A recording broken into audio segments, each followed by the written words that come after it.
John Updike has been called one of America's most eminent men of letters. His prolific career spanned almost 4 decades and includes over 40 books of fiction, criticism, poetry, and drama. His Pulitzer Prize-winning Rabbit series chronicled Middle America over the years. His latest book turns us into the future to explore the timeless story of aging. Towards the End of Time is his 18th novel, and I am pleased to have him here. Welcome. Thank you. Now, I'm here. This is all interesting, including this cover, which I'll get to in a moment. But tell me what motivated you to want to make this exploration into subject matter.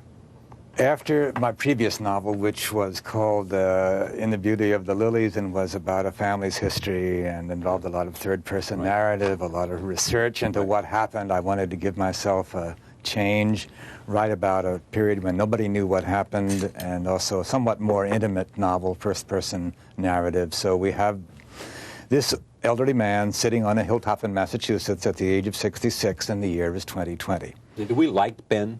I liked him. Some reviewers don't seem to. They don't. They think he's misogynist and all this other stuff. He's a crusty. He has these rough edges, but don't we all? No, he's an American male of a certain type. I saw him as kind of a strong, bull-necked kind of guy, turned bull. I mean, a lot of, and kind of like the cover, actually. Well, that's what I was coming to. Why? I mean, this is what's this piece? Originally, the jacket had only the lettering, and it seemed a little stark. I designed it. I thought it should be modernistic sans serif, and they thought it was a little bleak. And I happened to see that head. It's an Egyptian priest in about the 2nd millennium BC, and I said, "There's my guy," and so let's use it. And so they did. I think it's handsome. I do too. But if someone wonders if it's about the future, why you went back to it raises that question. It's a strange novel. It also has bits of the past in it. It's somehow about parallel universes or many worlds. Many worlds is not a theory. Towards the end of time, your last book, you began with the title, didn't you? I guess I said that, didn't I? You did. Well, yes, you did. That's where I got it. I hope I didn't lie. You're right, I did. I was long interested in that particular combination of words. This combination I wasn't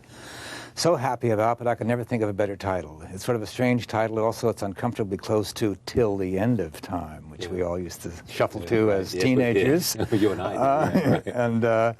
But it seemed to be what it was about. The book who sang that? I'm trying to remember who sang that, but go ahead. Till the end. I remember there was a great sort of waltz, almost like a waltz. Yeah. Yes. What were we saying? We're talking about the title and whether you began with the title. Right. It was some way meant to be an essay on time, an exploration of time as this man approaches the end of his time. And also we're in future time, and he talks about not just year 2020, but goes ahead indeed to the end of the universe. So in some way it's about time as this invisible entity which keeps doing things to us, right? Gives us wrinkles, gray hair. Well, yes. Is author Updike sort of musing about this in his own life, or is it just simply seemed an appropriate subject to write about that he had not yet touched? The man is 2 years older than I, so he is somewhat in advance of me in the march of time, but not an awful lot. Some of his thoughts are my own. Some of his perceptions belong to me, but I thought of him as a fictional character. I don't feel wed to Ben Turnbull. But are you reflecting on sort of mortality and I'm afraid I am. Are you really? I'm afraid I am. I feel very mortal. Always have felt somewhat mortal, but now that I'm 65, I feel extra mortal, yes. But you look in great shape. You have vigor. Every time you come here, you seem to have you have a spirited. Many the vigorous 65-year-old is suddenly struck down, you know. Yes, you never know what's going to pop. So you think about that? A bit. Not too much. I don't think I'm morbid, but of course I should be sort of doing a wrap-up of some kind. Some of my books have been wrap-ups, collected poems. Well, why would you collect your poems except you're getting ready for a journey? This book unpacks a certain set of concerns or images that I had, and yeah, I'm packing my bag a little bit. But I say this, and yet I'm not sure I really mean it. You know, I'm not either. I'm really pretty cheerful. I'm not either. I'm really a pretty cheerful, blindly optimistic person. But you do think about it. So a part of you thinks about it, and the other part moves on with the great optimism you have. I'm certainly aware of aging and, you know, everything. The mirror, golf, they all tell me that I'm not getting any younger. You told me as we sat down. It's getting slightly better, but it's basically a kind of But it seems to have a ceiling. It's feeble, a ceiling. I've reached that's annoying ceiling. That's true. Very frustrating because you feel like yourself, and yet your good drives aren't as good as they used to be. Yeah. It's like losing a step if you're... It's losing a step if you're a runner, lose a couple of yards. Player. Yeah, right. Did 2020, the year is 2020. Is that sort of 2020 hindsight, or is it just I picked it because it was easy for me to remember. And 2020, it seemed kind of jazzy and vaguely symbolic, yes, of something. 2020 hindsight is pretty good, really. I can't do anything better with it, but it just was a year that has a kind of very futuristic sound. It's like you won't get there. Of course, somebody will get there. Like 1984 had a futuristic sound for a long time. It acquired one, and then it came and went. And, you know, a futuristic novel, once the year has come and gone, is kind of dead in the water, I'm afraid. Because the reader can say, that didn't happen in 1984. This was a silly book. When you sat down to write this, did you know where it would end? Dimly. I was following the weather. I've always liked books that chart the course of a year through entries about nature, and I wanted to write that kind of a book. It's a little like Walden, a little like a book by Hal Borland, so he very carefully notes when the seasons change. So I knew it would end in the beginning of fall, yes. It begins in winter, goes through spring and summer, ends in fall. And something about the deer, yes, the deer would have to be resolved, the whole issue of the deer, the beautiful deer that he longs for. The deer is a fantasy object here. The deer is kind of a love object, yes. And also a symbol of freedom of the other. The wife hates the deer. The man loves the deer, wants the deer. I don't know, yeah. But somehow you had to wind up the deer. If this doesn't hook them, I don't know what will. The deer part of it. Listen, it's about people and deer. It's the new thing. There's a lot of deer in the world now, you know. Well, for many people, too many who have farms and watch their flowers being eaten up. They eat a lot. They're hungry. Well, somebody said to me over the weekend, I was in North Carolina, and I was talking to someone, and there were a lot of deer. We saw lots of deer on the road, and someone said to me, I've gotten over my Bambi part. They become a nuisance, like big rats in a way, a plague. A plague of deer is affecting the Northeast. Someone calls them big rat. They're big rats, I know, big roads. But they have such beautiful faces glide. and muzzles. Yeah, the way they move is very spooky. It's the grace of the move. It's angelic. Yeah, it really is. When I look at this, there are also discussions of things like quantum interdependence, indeterminacy, and Heisenberg, and all of this stuff. How do you know about that, is my question. Well, do I know enough about it, though? I thought I knew enough to kind of base a novel on it, to try to make a quantum novel in which the man's life jumps. You know, the quantum jumps, you can't measure it. You try to measure it, and something slips away. You can only measure one thing at a time. The quantum is a funny thing, or the quantum system, the theory is strange at bottom. So I was trying in a way to write a novel that would in some way mirror the physical facts as they apparently exist in the universe. And that's why these past episodes come in too. Again, he's jumping. Your identity jumps. I think if you're retired and living alone on a hill and getting kind of senile, your mind might jump around like that. 10 acres on overlooking the water. Yeah, it's not bad. It's a nice hill. It certainly is. Yes, I mean, it's your neighborhood, isn't it? It is. It is kind of like my hill. And that's all I can say. My hill, not me, though. How much of Ben is autobiographical? I mean, tell me what as you know, I'm as interested in the novelist as the novel, always.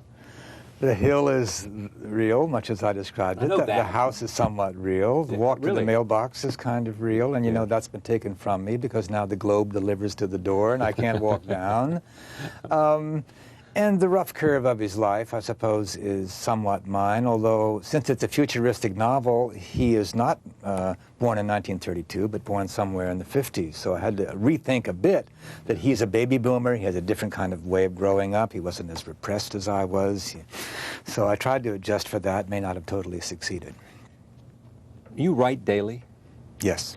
I often skip Sunday. I'm enough of a Bible Belt Pennsylvanian that my mother used to be horrified when I'd try to rake the lawn or anything on a Sunday. So often I skip Sunday, but they're the 6 days, yes. I write in the morning, end around 1:20, sometimes go back to the desk, but that's when my writing time is, basically morning. But you write at a word processor, don't you, with a computer? In part. I think this book... this was not. Since the man was himself writing it, I also wrote it. I wrote it in hand, pencil on pieces of paper, and then I typed it into the computer, the word processor. It's more of a feeling. You're really closer to the texture of thought somehow when you're writing by hand. Are you at the stage of success so that reviews either very good or very mild or bad. Yes, I've seen those. Don't those bother exist. you. Yes, Those exist. For everybody. For everybody. You don't put your foot out there without having somebody say, this is not as good as last time. I was shocked when I was a much younger writer and got some really panning reviews. They weren't just they didn't like the book, but they didn't like me and wished I'd go away, and they really wished to exterminate me. Yeah. There I was, 25, just getting started, and or 27, let's say, and I was being exterminated. So I'm not quite as vulnerable perhaps, now as I was then, but no, one would rather have a good review than a bad one. Of course you would. But here's the problem for you. Yes, please explain it. I want to know. I'll help you with your swing, and I'll help you with your problems. You come to the right table. Yes. The problem with you is that you've written so well that you are measured against everything you've done. And so people are going to say, how can such a gifted writer not be as good this time as he was last time, or not be, or he's brilliant this time and it continues the tradition, whatever they say, but you're always measured by your history. I think that's true to some extent. And if you hit home runs, then people are going to want to know why no home run. Except writing, you don't know if he's hit a home run or not. Fortunately, it's not like baseball. It might turn out to be a home run. You know, Moby Dick was a home run, but nobody knew it for 70 years. But explain that phenomenon to me, because I mean, how many books, I know that about Moby Dick was not a success when it was published. Nope. No, it was a disappointing failure. And Melville's next book was even worse, but maybe that was a bad book. It's just that it was ahead of its time. It was too much, too rich. People weren't into that. I don't think they're into it now. How many people you know who really read Moby Dick with pleasure?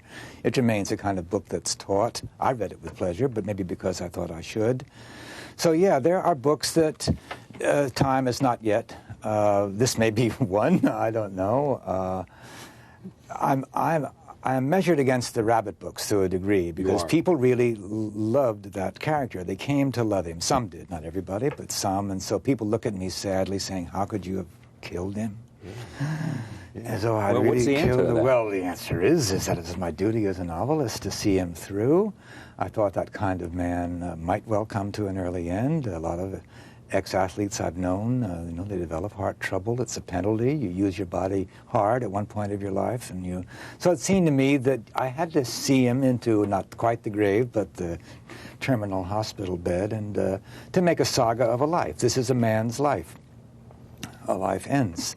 Rabbit's life had to end, and I wanted to be there as a writer, so I don't know. Was it sad for you when you wrote that? Kind of a relief, actually. I'd been having heart pangs, and when I gave him the heart ailments, they lifted off of me. It was as if he carried them away. Transference. He carried them away for me.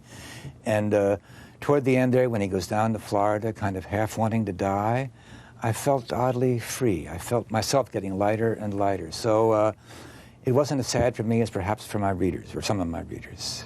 That's an amazing thing. Writers are cruel. Authors are cruel. We make and we destroy, like Kali, the Hindu god. You have that Glen in you. You could do it, couldn't you? Well, I hated to do it. No, I loved him because he was kind to me. You loved him, yeah. Of course he was good to me. I mean, yeah, but you won me my prizes, such as they are. Well, as great as they are, and they also, I mean, financially, it was good to you. And from a reputation standpoint, it was good to you? Good in all ways. In all ways. So, but his time came and went. He was a brother to me and a good friend. And he opened me up. As a writer, I could see things through him that I couldn't see in any other means, you know. He just was a character who was interested in America. So you can live inside a character and see things that you might not, apart from that character, see and feel. I think so, if you can really inhabit the body. Every character is a kind of a window out, a window of perception, right? And Rabbit's way of perceiving, and also that present tense that he happened to live in. The present tense was a great discovery for me. It somehow lightened my prose. My prose tends to be heavy. I'm kind of a, although I don't seem so to you, I'm kind of a solemn thinker and all these phrases. And the present tense removes all that, removes the possibility of all that. So it just becomes one thing after another, kind of a dance you do through the moments. Very nice feeling. So you're kind of a somber guy?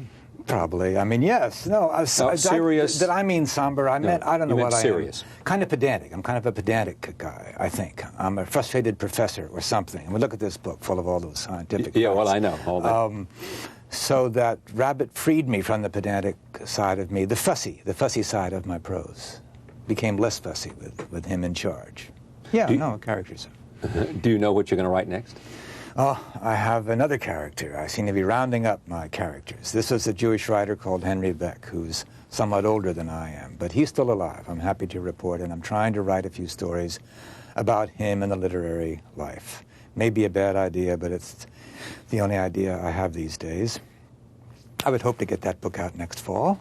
I'm sure you will. I try to get them out. And you'll be here again next fall. Will I really? Of course you will. What do you like most about Ben? He's kind of a charmer in a funny way, isn't he? Women like him. I like that about him. I rather envy his success He likes with women. He likes women, and women like him back, more or less.